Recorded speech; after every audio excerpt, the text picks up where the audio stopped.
Welcome back to Activism is Medicine. My name is Frank Ferencich, and today we're excited to welcome Guy McPherson to our conversation. Guy is a conservation biologist and one of the world's leading authorities on abrupt climate change and near-term human extinction. As a professor at the University of Arizona, Guy has lectured extensively around the world, and his material can be found at naturebatslast.com. Hope you enjoy it. So Frank, you want to do the intro? Sure. Yes. Well, my curiosity, we sometimes talk about people and their encounter with the knowledge. And by that, I mean the knowledge of the extremity, the gravity, the magnitude of our predicament. And I'm curious about how people respond to the knowledge. And this leads me to wonder about your personal history. And maybe you could give us a kind of a synopsis of that. Go back to when Guy McPherson was in high school, and then later on having this encounter with the knowledge and how that affected you personally and the trajectory of your life from there. Sure. So I went to high school. Well, I grew up in a small village in northern Idaho called Weippe, known only if you watch Ken Burns's documentary film Core of Discovery about Lewis and Clark. This is where the Lewis and Clark expedition first met the Nez Perce tribe and was on the Weippe Prairie, and a little village grew up there. At 3 large sawmills. When I was growing up there, I had the opportunity to go back a few years ago, and they were down to 0 large sawmills or 0 sawmills of any kind. And in fact, all those enormous trees that surrounded me as I was growing up were all gone. There was just the occasional forest of toothpicks. And so I grew up in the woods. I grew up in a time, I was born in 1960. I grew up in a time when, at least in small towns, people would let their children run wild. I was a youngster who, in the summertime when school wasn't on, my mom just expected to be home in time for dinner, if I wanted dinner. And if I didn't want to eat, then I didn't have to get home until dark. So sometimes one of the neighbor kids' mom would feed me. Anyway, so I grew up in this little town, moved to a smaller town my senior year in high school. Then went to Idaho State University for a couple of years, played Division I basketball, majored in women's studies, and they didn't have a women's studies program there. I majored in unsuccessfully chasing women and basketball, and I was pretty unsuccessful at that as well. So after a couple of years, taking the advice of a supervisor at the Idaho Department of Lands, where I was a wildland firefighter, I moved to Moscow, Idaho, and got my degree in forestry, my undergraduate degree in forestry. Then I pursued successfully a master's and a PhD with Henry Albert Wright at Texas Tech University. Henry was the world's leading authority on fire ecology and prescribed fire at the time, and for many years to come. And got my PhD there, went to a very short postdoctoral experience of only a few months at the University of Georgia with Susan Bratton. And I did my research on Cumberland Island, which is the southernmost of Georgia's barrier islands. And then my first professor position was visiting assistant professor at Texas A&M University. I was there for 1 year, and then I was hired actually before I arrived at Texas Tech, but after at Texas A&M, but after I'd committed to working there for a year, I received a tenure track offer from the University of Arizona. So I was at the University of Arizona for 20 years, starting on May 1st, 1989, and ending on May 1st, 2009. I chose those dates because May 1st is the day we celebrate workers every place else in the world except for the United States. And so I was trying to make an impact even then. I left the University of Arizona when it became clear that they, like every other institution I've ever come across, They were all about the money. And I was interested in more things than just money, which is why I'm so poor now.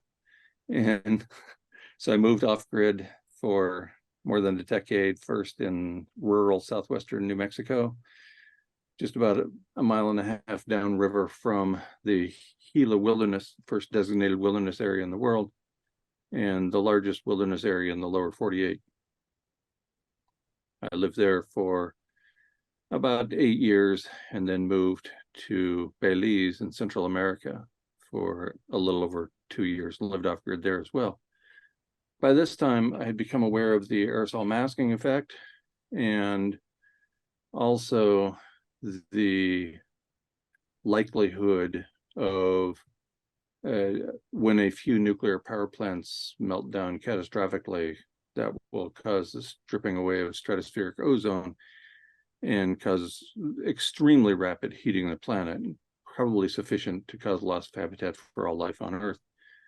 So I decided I wasn't doing much good living off grid, trying to influence people into doing the same thing, because if a bunch of people did that, then we would destroy the planet even sooner than we're on track to do, which is pretty hard to believe. And so I started pursuing a more normal existence, primarily because my partner's youngest sister was diagnosed with multiple myeloma, sometimes called blood cancer. So we moved back to the States to deal with that, and then to deal with her Alzheimer's inflicted father, get him into a place, and round we go. And finally, we ended up here in relatively rural Vermont about 2 years ago. So we're greatly enjoying this space. I'm sweating terribly because I was just unloading this winter's firewood from where the truck left it to under the deck where it'll presumably stay dry. So thank you all for asking me to participate in this conversation, and I look forward to it. Sorry for the long introduction. No worries. Well, was there a moment in your young adulthood where you had a epiphany or a realization of the extremity that we're facing, and how did that change you? How did that affect you?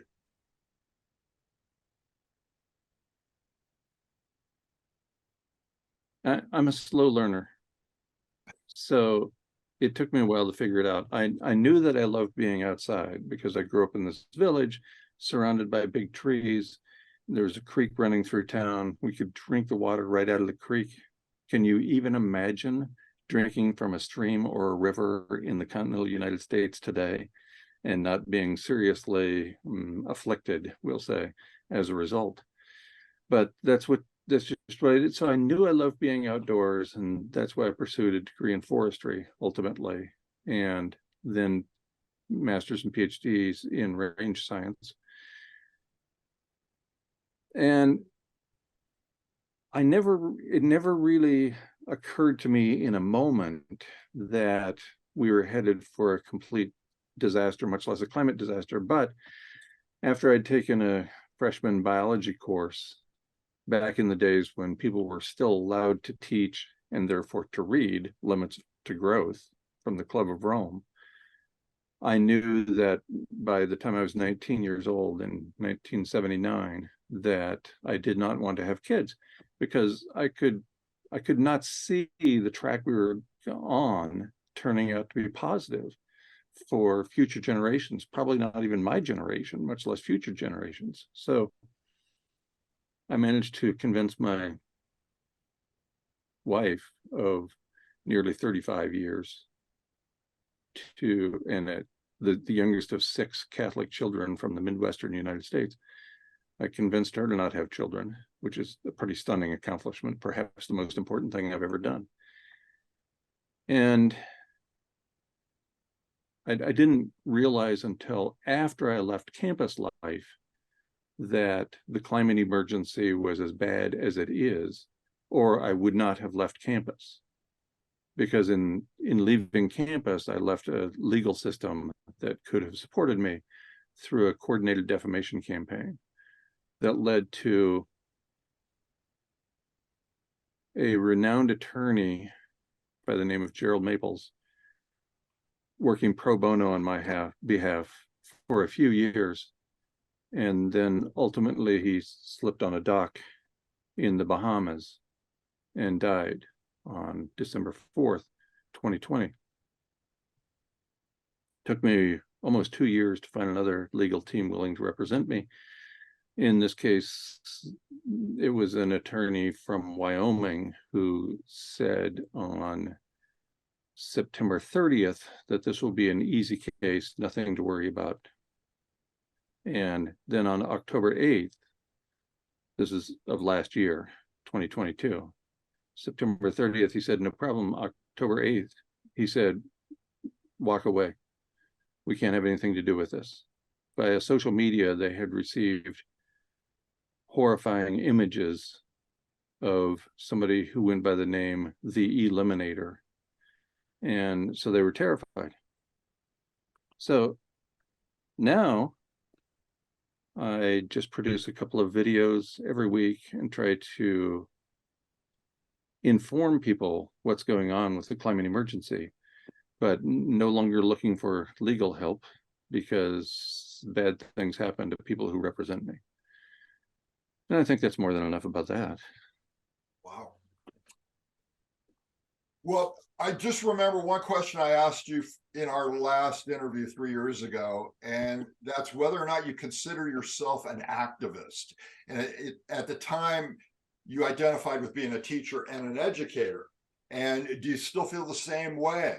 And what do you think about the whole idea of activism at this point in history? I'm definitely still a teacher. I can't help myself. I realized after I left active service at the University of Arizona that I was born to teach, that I can't help myself. And so I continue doing that. So teaching is what I do. It's not just that a teacher, it's not just what I do, it's actually who I am. I can't help myself. And so I keep putting out a couple of videos every week on YouTube on the Nature Bats Last channel, which you can see behind me. Yeah. And I would consider that to be a form of activism. I'm trying to relay the facts rooted in peer-reviewed papers and occasionally the authors who write those peer-reviewed papers. So I would consider that a form of activism. Not everybody does, but I am no longer marching in the streets and joining active protests and that sort of thing for a couple of reasons. One, I don't have the time to get arrested. And two, I'm too old for that. You know,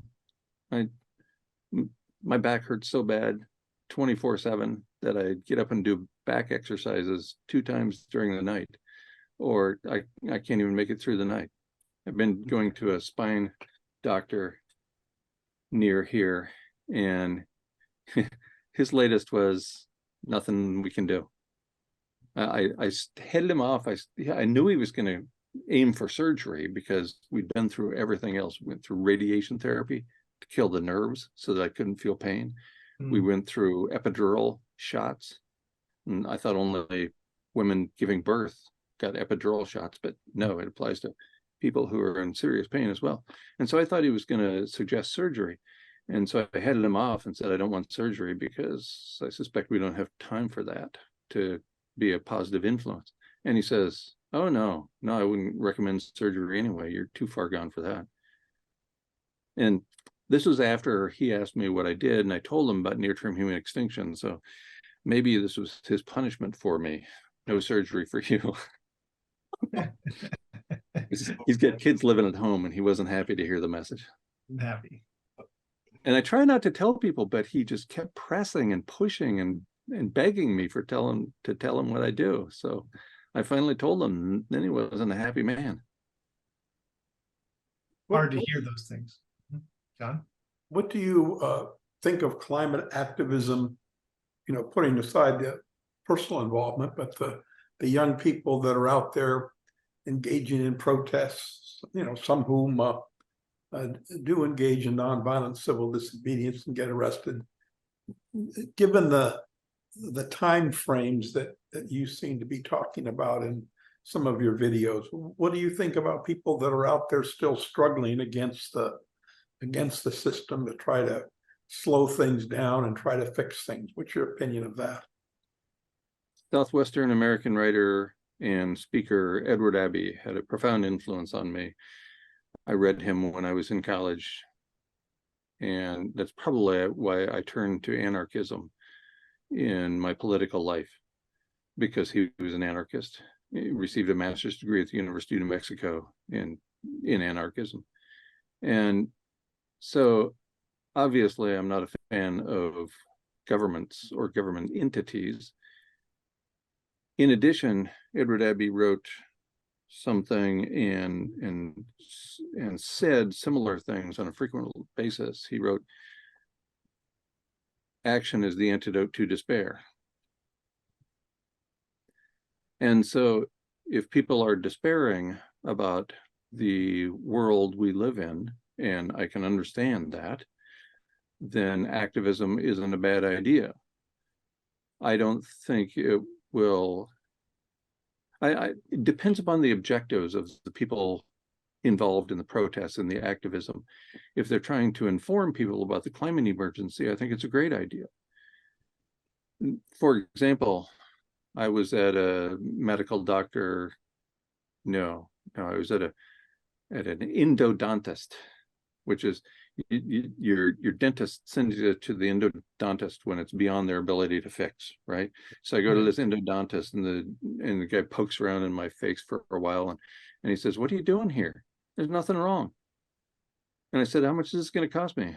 $185. $185 find out there's nothing wrong? I think I'm going to switch dentists.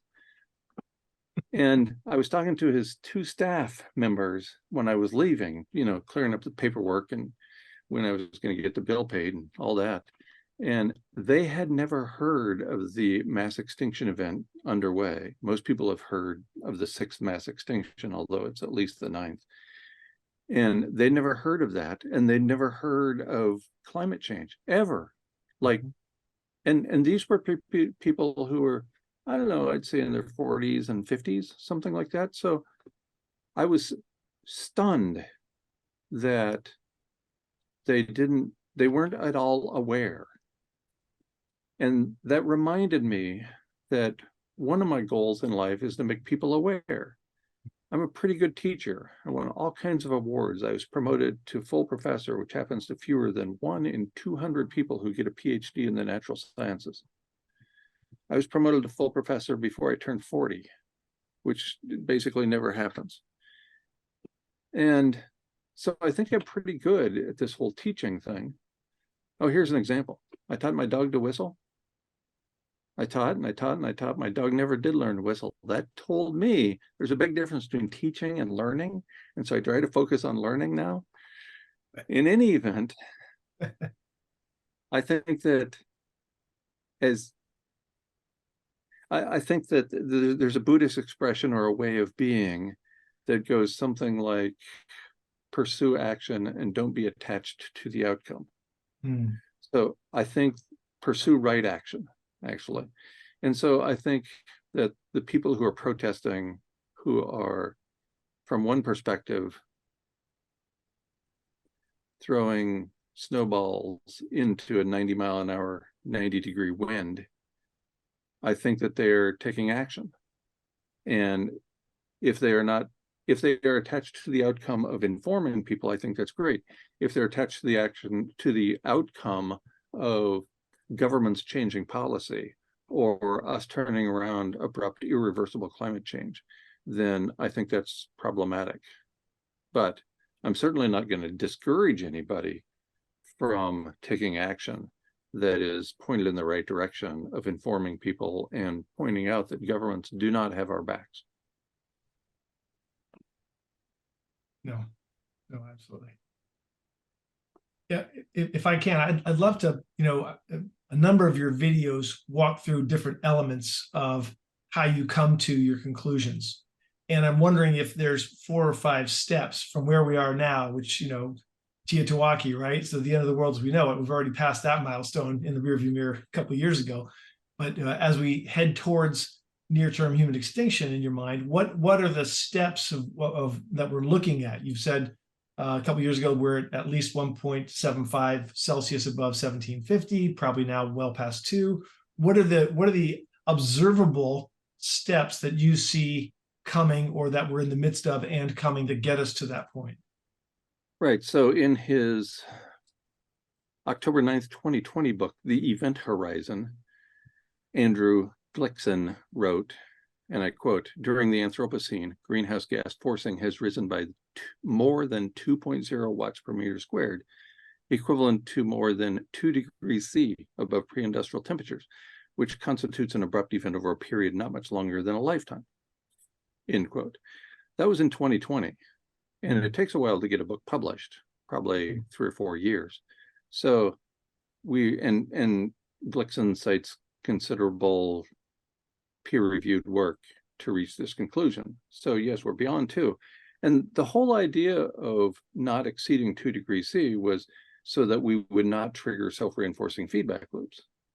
And even the political body, trying to pawn itself off as a scientific body, the Intergovernmental Panel on Climate Change, concluded that we had reached the point of irreversible climate change in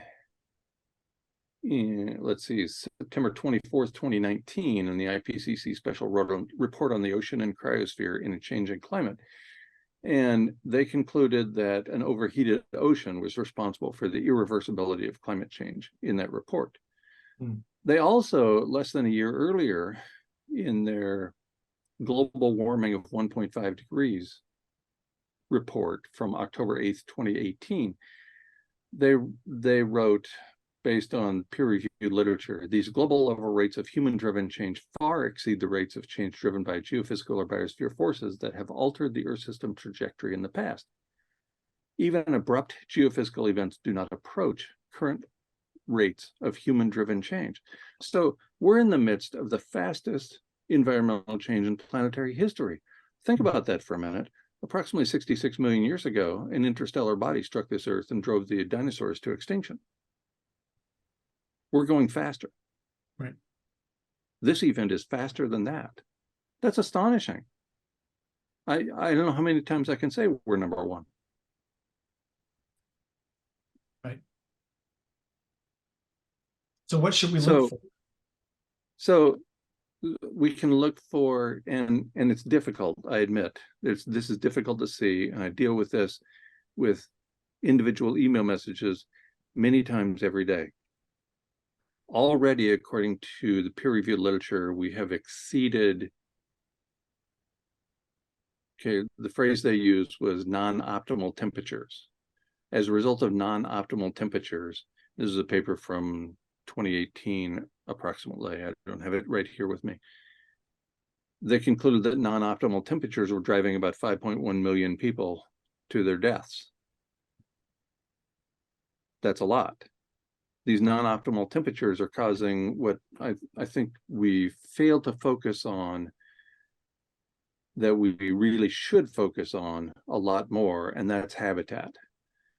A report from 2013 by Quintero and Weens indicates that we are exceeding the rate of change for vertebrates by a factor of more than 10,000 times. More than 10,000 times. We're vertebrates. We should be concerned.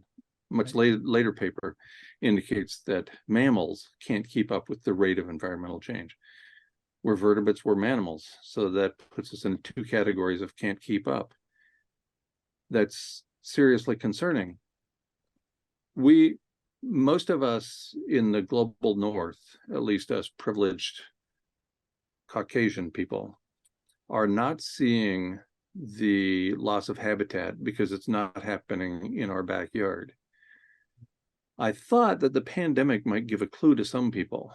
The empty shelves in the grocery stores, that's an indication of what's coming at a far greater degree than just toilet paper and dairy goods. So I don't know what it's going to take for people to notice that we're losing habitat for human animals all around the world. It's happening particularly quickly in the tropical and subtropical areas as a result of lethal wet bulb temperatures. When you reach lethal wet bulb temperatures, your organs begin to fail. And I observed this in person in the time we were living in Belize, because I was working for a few months building structures on the property. And then after a few months, the men I was working with said, please stop. I was a danger. I'm not made for carrying 2x4s because I turn around and whack somebody upside the head because I'm not paying attention, that sort of thing. But we saw that people who, for example, had been hammering nails from the time they were 8 years old, and now they're in their 40s, they were hammering nails and suddenly they can't hit the nail with the hammer ever, and they're tripping. These are people who are in otherwise good health, but on hot, humid days, they were losing the ability to carry out relatively simple activities that they'd been doing for basically their entire lives. And so we identified this as lethal wet bulb temperatures leading to organ failure. So we stuck them in the swimming pool and had them cool off for a while. Just blowing wind will not do anything. That does not reduce lethal wet bulb temperatures, the wind coming up. It's a combination of temperature and relative humidity that causes the lethal events as a result of organ failure. And I think we're going to see a lot more of that. There's a friend who's a medical doctor in the Toronto, Ontario metropolitan area, and she's from Germany, and she's living in Canada and has been for a long time. And her father died in a hospital in Germany. And she diagnosed the reason from afar as lethal wet bulb temperatures, because he was in a hospital that had no air conditioning, never needed it. We don't need air conditioning in that part of Germany, never needed it before. But then suddenly it's too warm there. And so he died, and they couldn't keep up, even in the hospital, with what he was going through. So it's difficult because habitat is comprised of several different factors, and most people have no education in ecology or conservation biology, so they can't acknowledge what habitat even is. They'll notice when the food stops showing up at the grocery store or when the water stops coming through the taps, but by then it's a little too late to have any positive impact. Right. So I'm not sure what to do other than point people towards the evidence and try to show people that we are very close to the edge here. Let me ask a question along those lines. I don't know, are you familiar with Luke Kemp? And there's a Cambridge study where they've asked the IPCC to look into catastrophic climate change scenarios. And they wrote a paper last year, because obviously that's not happening. No one is looking at that option. And I thought that the paper itself was interesting, and they seem to take it to the next step. In other words, it's one thing to explain the science, and we can agree with all of the scientific findings, for example, that you cited the other day in your video, science snippets. But this group seems to be taking it another step, and they reference the 4 horsemen of human mortality: famine, extreme weather, armed conflict, and vector-borne diseases. Mm-hmm. And but if you look at what they're saying, they're talking about, for example, billions of people will be under very severe threats by 2070. And they're talking about 2040 and they're picking out different dates. And it seems to me that those dates are quite a bit longer than the ones that you're expressing. Do you, Yes. how can you try to give us an idea of how some of these factors that I just mentioned could come about in a relatively short period of time? Sure. And first of all, the reason I started my blog at guymcpherson.com is because I gave a graduation address in August 2007, I think. And next thing I know, I'm getting email messages from all over the world misquoting my commencement address. And there were a couple of hundred people there, and I wanted to make sure that there was a relatively clean version of what I had actually said. So that's why I started my blog, and I included the 4 horsemen in that address. So I'm familiar with the idea. Now, how could we essentially lose habitat in a relatively short period of time? The fastest way we can lose habitat globally in a very short period of time is to have an ice-free Arctic Ocean. Jennifer McKinnon at the Scripps Institution, which is part of the Scripps Institute, and also she's at the University of California, San Diego, said upon release of a paper in Nature Communications, which is an open access paper, she was quoted in CBS News on April 23rd, 2021, and she said she expects an ice-free Arctic in 2022. Well, that didn't happen. James Anderson, the Harvard atmospheric scientist famous for discovering the link between chlorofluorocarbons and the Antarctic ozone hole, said to Forbes on January 15th, 2018, after giving an address in Chicago, quote, "The chance there will be permanent ice in the Arctic after 2022 is essentially zero." So he says this year, there's a 99.9% chance that we're going to have an ice-free Arctic Ocean. But we aren't, fortunately. The U.S. Naval Postgraduate School just a couple of years ago started putting together a 6-month ensemble forecast after a group of professors and researchers put out a paper in the annual review of Earth and Planetary Sciences, incorrectly projecting an ice-free Arctic Ocean to occur in 2016, plus or minus 3 years. So just a couple of years ago, and they missed that, obviously. We didn't have an ice-free Arctic Ocean in 2016, plus or minus 3 years. The latest date would be 2019. And so that didn't happen.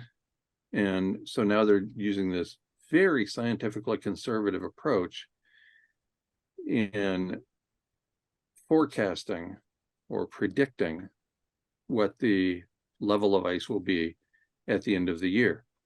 And right now, their 6-month ensemble forecast shows there will be about 4.66 million square kilometers of ice floating on the Arctic Ocean on September 17th, which will be the low point for Arctic ice this year. So that's good news. Does that mean it's not going to happen next year? Of course it could happen next year or the year after. These are 2 well-known professors who predicted it last year and this year, and they're very knowledgeable folks. Could it happen next year? Yes. How soon after that do things start to fall apart? Well, according to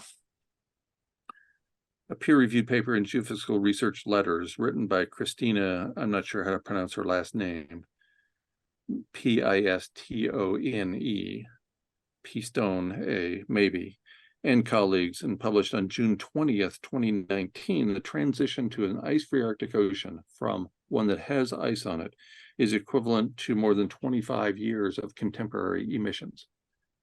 So what that means is just from the loss of albedo or reflectance, Right. we will experience the equivalent of about 27 and a half years, the last 27 and a half years of carbon dioxide emissions.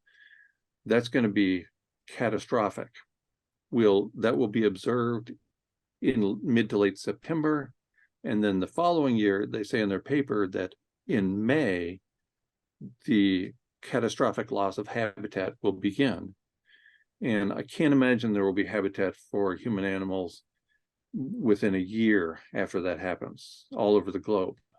We are already seeing crossing the jet streams, the northern and southern hemisphere jet streams occurring. And this is the kind of thing that scientists hadn't predicted would occur until 2050 or 2070 or 2100. And that's the path I was on when I left active service at the University of Arizona. Was we had a long time. And so that's why one of the reasons I started living off grid was not only to set an example for other people to reduce their carbon footprints, but also to ensure my own survival. Turns out that was a bad idea. So I strongly suspect, based on the peer-reviewed literature, that we're headed for an ice-free Arctic in the relatively near term, and it'll be a year after that, best case scenario, before we have no habitat for humans anywhere on the planet. You know, I'm not happy about that. It's not like this brings me great joy to point out to people that we're irrevocably screwed. Right. But it is what it is, and as a teacher, I must rely upon evidence to present the information. But by no habitat, you mean it will be too hot? Or do you mean Too hot some places. extreme weather? Or do you mean there'll be international conflict? What I guess I want to make sure I'm taking that, step A to step B to step C. Right. There will be at least all of those three. We're already seeing water wars as described by Lester Brown in the 1970s, because water wars are manifest in the form of grain wars. One of the really good grain growing regions in the world is in the Ukraine. Interesting. They also have fossil fuels there in some abundance. So how this plays out step by step is pretty darn difficult to estimate, but loss of habitat means that we no longer are able to grow food for ourselves. And every civilization in history so far has depended upon the ability to grow, store, and distribute grains at a large scale. Right. If we're not able to do that, then civilization collapses. When civilization collapses because of the aerosol massing effect, the temperature heats up by 55% overall and by 133% over land, according to the peer-reviewed literature. And most of us live on land, and so that's problematic. And that rapid increase in temperature, it isn't that we can't deal with it. Right? We have fans, we have air conditioning, we have water, we have these things that allow us to cool off. But the world surrounding us doesn't. There's no way that the woodchucks wreaking havoc on my garden are going to survive rapid rates of environmental change. Right. In the short term, that's good, because the woodchuck won't be able to eat. In the long term, that's bad, because if the woodchuck can't eat, then I can't eat either. Right. And I recently discovered why they're sometimes called whistle pigs. I thought that was the funniest thing I'd ever heard. They whistle. These things are out there just whistling, enjoying their life, eating from our garden and whistling. Life is not fair. Life is not fair. You're speaking exactly to what's already happened in the Pacific Northwest, where Frank and I live. 2 years ago, we had here, 116 degrees in Portland, Oregon. And that was a full 30 degrees Fahrenheit above average reported temperatures for the past 50 years. And even higher than before that, right? So it's hard for people to imagine and understand. It's not just the baseline temperature, it's the sudden heat spikes and the heat domes that happen. And we're seeing those happen more and more because of destabilization, right, in the atmosphere. And then you see like Phoenix, where they've had 31 days over 110 in a row. It's madness. Right. Absolutely. There's a good friend of mine lives in Portland, Oregon, and she was, for her entire adult life, she was an anti-nuclear activist. Mm-hmm. And then she reads the evidence, finds out that it's going to take 50 or 60 years to decommission a single nuclear power plant. We haven't started on that project yet. And so immediately she became an activist for the homeless. And so that's what she's been doing for the last several years, is voluntarily working on behalf of the homeless, put people into homes, because that's something that she can do, that we can do in our own town, that will benefit people around us. And that's what I encourage other people to do as well. I don't think we can stop what's coming. I don't think there's, if the political body known as the Intergovernmental Panel on Climate Change concludes that we're in the midst of the most rapid event in planetary history, and it's all bad and it's irreversible, then I don't think we're going to stop this. So what can we do in the time we have left, besides hoping and praying that it's longer than I think it is? We can take care of ourselves. We can take care of our neighbors. We can take care of our family and friends. We can treat everybody we know as if they are our dying grandmother in her last days. Two interesting things about that, because it's a two-way interaction. You would never lie to your dying grandmother, and she would know anyway. And she would never lie to you. She's dying. She knows she has a short time left. She's not going to lie to you. She's going to tell you the truth. So let's have that kind of arrangement with the people we know and love. And then at the next level of what I've been calling planetary hospice for many years, at the next level, the level of community, the communities in which we live, let's try to address the horrible factors such as homelessness and racism and misogyny. Those afflict every civilization, and certainly they're found in every large city. So let's try to fix that. Let's go to the city council meetings and point out that there are people dying in the streets in our town. How can we let that happen? Everybody's going to be dying soon enough. Let's not rush some people along just because they're poor, because they were born to the wrong parents. They were born at the wrong time in the wrong place. And then at the planetary level, I encourage everybody to do whatever it takes to decommission the nuclear power plants as rapidly as we can. There's more than 450 of them around the world. And when a few of them melt down, they're going to strip away stratospheric ozone. That ionizing radiation is going to strip away stratospheric ozone and causes superheating of the planet. As depicted in the 2021 film Finch, like the bird, that was the name of the character played by Tom Hanks. And it pointed out, and it went a little overboard. They'd stick their hand out in the sun and it'd sunburn in a matter of seconds, when actually it would probably take a few minutes, not a few seconds. But artistic license, right? So let's try to make sure that doesn't happen, because that will certainly, without any doubt in my mind at all, or in the minds of the people who write peer-reviewed papers, that will cause loss of habitat in very short order for every species on the planet. Is that the legacy we want to leave? I wouldn't think so. Right. That's the big question.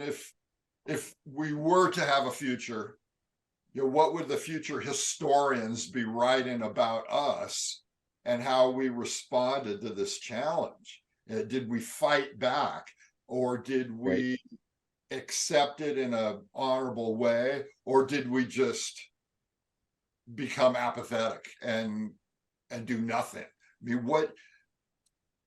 what are these? Everybody's asking how to live now. What's the spiritual way to live? Go down fighting? Is this like a Rocky Balboa situation where we're going to fight Apollo Creed and we know we're going to lose, but you got to keep fighting because that's just the nature of humans? Or is it more like in the movie Don't Look Up, where there was that scene near the end where the people gathered in the dining room and they had that time with their family and friends just before the asteroid strike? That's another honorable way to live. Right. And that was beautiful. That was the best part about that film, was the end where everybody gathered together and the signature line was, "We really did have everything, didn't we?" And they all got together, the family and friends, to enjoy what turned out to be their last supper. Mhm. right? That was amazing. And so I encourage people to do those kinds of things. Be with the ones you love. If you can't be with the ones you love, then love the ones you're with. Oh, that's a song, isn't Where it? have I heard that?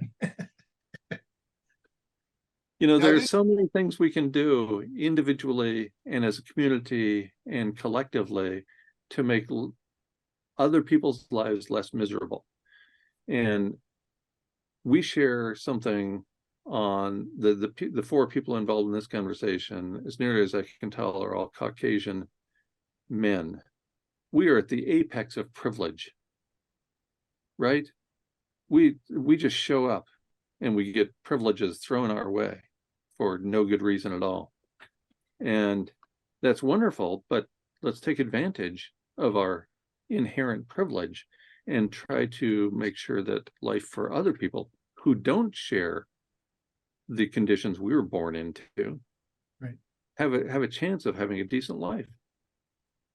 And I think that's really important that we pursue that option, because there are so many people struggling greatly just to get through every day. And there are things that we can do as privileged people to alleviate some of that burden. Let me ask you, what do you, go ahead, Frank. Oh, you had a little model, I think it was called the 7 threes. Does this ring a bell? What you could do if you had 3 seconds, 3 minutes, Yes. 3 hours. Do you want to refresh our memory on that? Yes. So if you have 3 seconds, there's very little you can do, right? So you see a nuclear detonation, you see the mushroom cloud, and you look out the window and suddenly it's getting really warm and you realize you have no time. You have 3 seconds. What can you do? Nothing. You can express gratitude for a life well lived, or maybe blink through a couple of the regrets that you have. On the other hand, if you have 3 minutes compared to 3 seconds, that's a long time. Imagine that the voice comes on the radio as you see the mushroom cloud, and the voice says that you have 3 minutes right here where we live on the coast. We have 3 minutes before the impacts. That, well, in 3 minutes, you can call 1 or 2 people. You can say goodbye. You can wish people well. You can, if you have a God, you can pray, right? There's a lot of things you can do in 3 minutes that you can't do in 3 seconds. And then 3 hours? Holy cow. 3 hours? Most of us think 3 hours is nothing. With my back, 3 hours of sleep seems like a really long time. But we can all, through the way we live, if we express gratitude, appreciation, love for our fate, 3 hours can seem like a very long time, depending upon how we spend it, who we spend it with. So, especially compared to 3 minutes or 3 seconds, 3 hours seems like forever. And then extend that to 3 days, 3 weeks, 3 months, 3 years, and be grateful for the time that you have.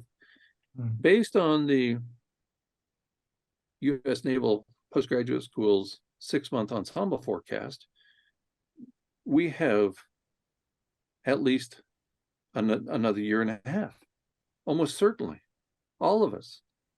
Well, compare in your mind that year and a half to 3 minutes or 3 hours or even 3 days. Think of the things you can get done if you actually pursue a life worth living. I'm currently in the midst of reading a couple of books I read at the Existential Cafe by Sarah Bakewell, Sarah with an H. And I'm currently reading How to Live. And she's famous for these long titles. It's How to Live, or A Life of Montaigne in 1 question and 20 attempts at an answer. That's the title, and it takes up the whole cover. And I shortly after I assumed my professor position at the University of Arizona, it occurred to me that here I was, a PhD, that means Doctor of Philosophy, and I had never completed a philosophy course as an undergraduate or a graduate student. And I thought, well, that's screwed up. Actually, I didn't say screwed, but we have standards here. So I thought, that's a mess. How could I have not? How can I call myself a doctor of philosophy and I don't know anything about philosophy? So I spent the next year and a half reading everything I could get my hands on, going back to the ancients, going back to Plato, and reading as much as I could. And that's one of the reasons that I've continued to read Sarah Bakewell and her books, is because the ancients and more contemporary philosophers have actually thought about things like how to live. The book I'm reading now by Sarah Bakewell is called How to Live, or A Life of Montaigne, in 1 question and 20 attempts at an answer, which is a heck of a title. And so I've been trying to focus for the last, that must be almost 30 years now, on how I actually live, how it affects the people around me, close to me, far from me. You know, we all do, you know, you're all familiar with the butterfly effect. So we all do things that have an impact on people far away that we will never meet, that we will never see, that we will never hear about. How we live is important as individuals.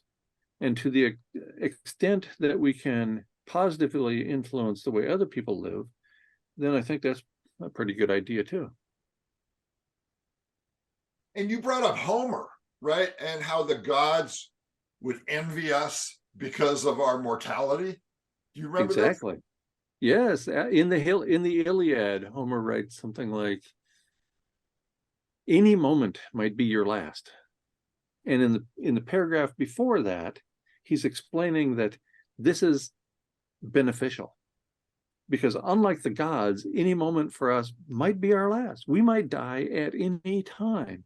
And as a result, if we want, we can live with gratitude for the life we've been given. The gods have no such ability. The gods, why bother sniffing a flower, for crying out loud? There's plenty of flowers. There's millions of years worth of flowers ahead for the gods. They live forever. What a curse. What a curse it would be to live forever. And many other people have followed along those lines. After Homer in the Iliad, there was the Gulliver's Travels, right? And most people only remember the one story from Gulliver's Travels, but Gulliver went to a place where people lived forever. And it was miserable. It was so his social commentary, and this was what, in 1700s, was demonstrating that the things we really think we want, to be bigger, to be smaller, to live longer, to do all these things, they're all miserable. All of which tells me amor fati. Amor fati is a Greek expression that means love your fate. Amor, like amorous, and fati, love your fate. So love one's own fate. And look how fate has dealt with us so far. We've been in good shape. We live to a relatively old age compared to prehistorical conditions and even historical conditions. We've all lived a long time. And so if we haven't had time to have a good run at this point, then some of that might be our fault. Yep.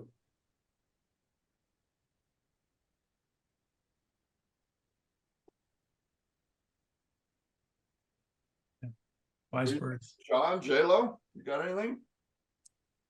No, I'll only say that I've read both those books you just cited. They're both very good, especially The Existentialist Cafe. Good summary. Well, it's kind of interesting that that book came later. I think that was 2018. And I had a hard time getting through it because I'd spent a long time looking at all of those concepts, reading much of what she wrote in there. And so it sort of dragged on for me. Montaigne, on the other hand, is somebody with which I'm only marginally familiar. So reading through the lens of his life has been far more captivating for me. But I would recommend both books, and I don't get a royalty for either one. Well, certainly reading a short article like On Virtue by Montaigne, rather than struggling through Existence and Being by Sartre, is you've got to sort of plan your life ahead if you're going to tackle it. Right. And that, Just throw and in that, some- and that, and that's a tough balance sometimes, Yeah. because we all know that life is short. We don't know how short, but we don't want to do things that are unpleasant. And yet we want to do things, right? So it's tough to strike that balance between doing things that we're going to appreciate and just pissing away our time. Well, we're coming up on an hour here, but I did have one final question, I guess, unless you guys have anything more. But I'm working with some young people now, some high school students, and they're very passionate about activism, and they're doing things like electrify the city of Bend. That's one of their pet projects. And I'm reminded, as some people are talking about electrifying the Titanic, right? That's a similar idea there. But what do you say to young people? Well, a couple of things.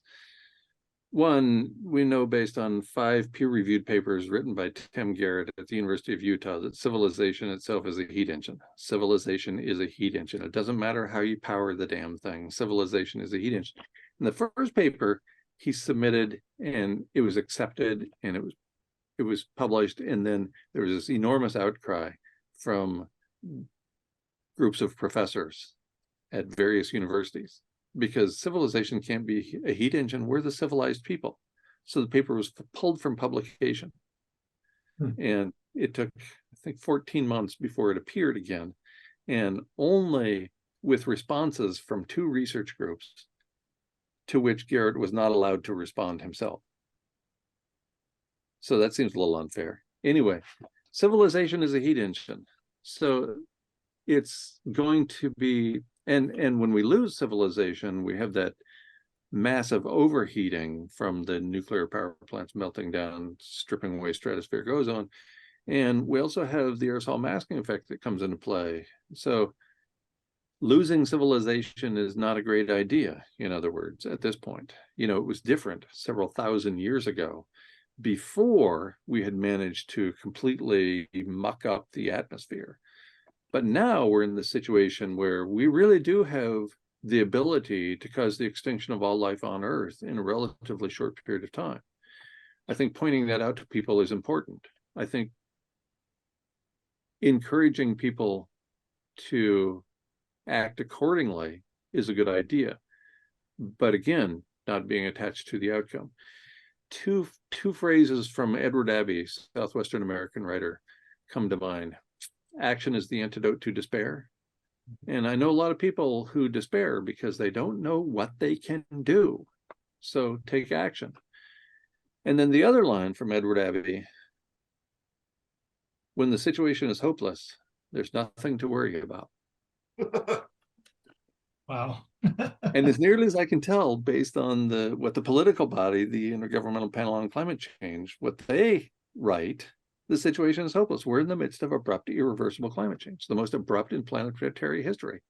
Right. Now, does that mean we don't have another day? No, of course not. Does that mean we don't have another 10 years? Almost certainly. When the situation is hopeless, there's nothing to worry about. I love that line, because we need not worry. We must just get on with our lives. Yes, we can tell people what's coming, but don't even be too excited about that. I tell people and they just hate me for it. I tell people about the peer-reviewed literature, and well, there's this coordinated defamation campaign that removed me from public service, and then ultimately led to every member of my family, all of my former graduate students who used to love me, and I loved them, and we spent thousands of hours in the field together. Now that they're no longer part of my life, they've made it clear that they want nothing to do with me because of, things they read on social media. But again, amor fati. I love my fate. I was born at the right time to the right parents. I was born in a small village in northern Idaho where I got to drink the water out of Lolo Creek and have adventures, the likes of which most people today couldn't even imagine. Right. when we spoke with Michael Dowd, we had a reaction at the end of his conversation, and we found it oddly inspiring. And that I get the same feeling here as well. I mean, yes, the challenge is right in our face, but there is medicine here, I suppose you'd say. Right. And not only that, action is the antidote to despair. Even if we can't fix it, we still should take right action. That's my opinion anyway. Right. And that's the Buddhist perspective for a long time, is take right action, don't be attached to the outcome. Mm-hmm. So we can do things that are right. Now, that said, I am not a fan of encouraging young people to get thrown in jail for their protests. So I'm not a fan of young people losing days or weeks of their lives because they get tossed in the clink for their illegal activity. So there's a line here, and I suspect the line gets drawn at a different place for every single person. And I'm not here to tell anybody where to draw their line, but we are in the midst of abrupt, irreversible climate change. Think about that before you do some things that get you potentially thrown in jail for the rest of your life. And some of these sentences are coming down, even if it's only a few years, that might be all we have left.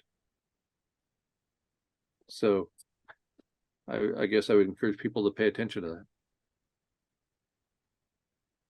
Yep. Oh, now I'm a bummer again. Jeez, can we go back to the party part?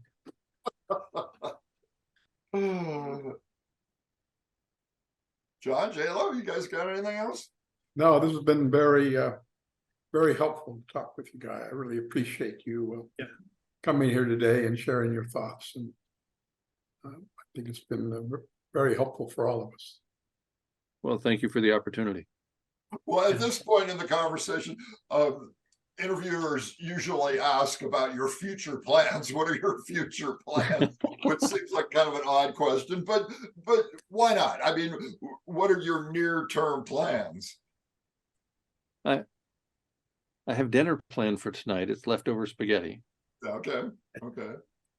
Beyond that, well, I'm going to take my pain pills so that I can get a couple hours sleep tonight. That's about it, really. You know, because of this coordinated defamation campaign, I have lost almost everything. What remains is my integrity, a beautiful, lovely woman who lives with me, and the respect of a few people, maybe even more than a few. Yeah. And that's more than a lot of people have. Mm-hmm. I can't complain. And that reminds me of one of my college roommates used to say all the time, whether you were saying hello or how you doing or whatever it is, Dave would always respond with, "It don't do no good to bitch." Yeah. So we got that going for us too. I have a final question. What are you growing in your garden? Well, first of all, mostly it's my partner's garden. Because she's been gardening since she was 14 years old. So she's got a better grip on this than I do. She's growing some perennials, including berries, raspberries, blackberries, and she's growing asparagus, and then a whole bunch of annuals, carrots, potatoes, you know, sort of the meat and potatoes, the potatoes part of living that kind of life. And that gives me the opportunity to bring up something that we haven't really talked about, but that frequently comes up, is how are we preparing? And when I lived in New Mexico, I was off grid, and then we lived in Belize, we were off grid. And I really thought that I could be with the people I loved for the first 6 or 8 years of living off grid. I thought that this was going to extend our lives sufficiently that I would be able to stay with the woman I was married to until we were 100 years old. And so I took it very seriously. Gardening was a full-time job for me. But now that I have, well, somebody on social media accused me of causing extinction next Tuesday, every next Tuesday. So I'm pretty sure we have till next Tuesday. So I do garden a little. We do have what we call apocalypse food. This stuff that stays edible for an extended period of time. And we have a water filter. So if the grid goes down and that only lasts for 4 or 5 weeks, we'll probably survive. And if the grid comes back again, and therefore the nuclear power plants don't melt down, then we will have gotten through that bottleneck and live to see another day, as they say. And we're not really interested. We don't, unlike when I lived in New Mexico off grid and had more than a ton each of wheat berries, honey, because I'm a serious honey fanatic, spaghetti, rice, and beans. Okay, that was all stored in a root cellar, more than a ton each of all of those, because I was going to live forever. Well, now I realize that forever is a long time, especially with this back. And also there's no way that we make it for an extended period of time, because civilization is a heat engine that is overheating the planet. In a paper in the Proceedings of the National Academy of Sciences by K.D. Burke and colleagues, they indicate that climates like those of the Pliocene will prevail as soon as 2030. And they ignore all self-reinforcing feedback loops, and they ignore the aerosol masking effect. So that tells me that even ignoring those important factors, we only have till 2030. That tells me that we don't have long. I'm going to live with gratitude. I'm going to live with love for the people in my life. And there are still 4 or 5 of them left. That's kind of cool. Very cool. Yeah. Well, in the event that we are around for a while, we'd love to have you back and stay in touch at any rate. And, we really appreciate you coming on and sharing your thoughts with us. I appreciate the opportunity to chat with all of you, and I look forward to being wrong about everything I say. There's nothing that would make me happier. Thank you so much. Thank you very much. Thank you. See you guys. All right, Guy. Take care. Thanks, Guy.